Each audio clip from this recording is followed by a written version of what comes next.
Space fans, buckle up! On April 9th, Amazon's blasting off its first Kuiper satellites to beam internet from orbit, taking on Elon Musk's Starlink head-on. Will this be Jeff Bezos' big win in the sky? Stick around because the countdown's on and it's about to get wild. Mark your calendars. April 9, 2025, noon Eastern, Cape Canaveral, Florida. Amazon's Project Kuiper kicks off with 27 satellites soaring on a United Launch Alliance Atlas V rocket. After years of hype and 2 test satellites in 2023, this is the real deal. The start of a 3,200 satellite mega network to blanket the globe with high-speed internet. Game on. So what's the scoop?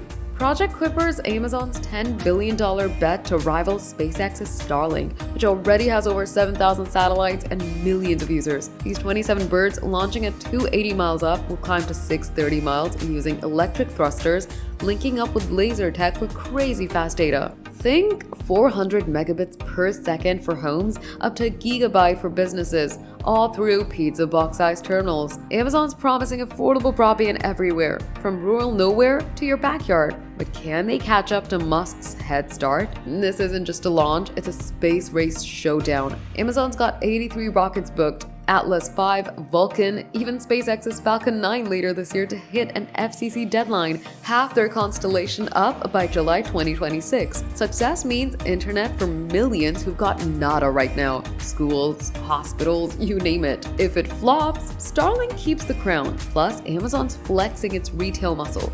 Imagine Prime deals snap from space. But with Elon's army of satellites already ruling the skies, April 9th is do or die for Bezos' big dream. On launch day, the Atlas IV, loaded with 5 boosters for max power, blasts off at noon EDT. You can watch live on ULA stream. Trust me, you won't blink. These satellites are tricked out. Better antennas, solar arrays, and propulsion than the 2023 prototypes. If all goes smooth, they'll start beaming test signals soon after. Amazon says customer service kicks off late 2025, first for businesses, then us regular folk. Could this finally bridge the digital divide, or just add more space clutter? We're 6 days out from April 9th, and the stakes couldn't be higher. Will Kuiper soar or stumble? Can Amazon outpace Starlink's lead? I'll be here breaking down every launch, every twist, because this is just the start. Who's got the edge, Bezos or Musk? You tell me. Hyped for April 9th? Smash that like button if you're Team Kuiper or Team Starlink, no judgment. Drop your predictions in the comments. Will Amazon crush it or crash?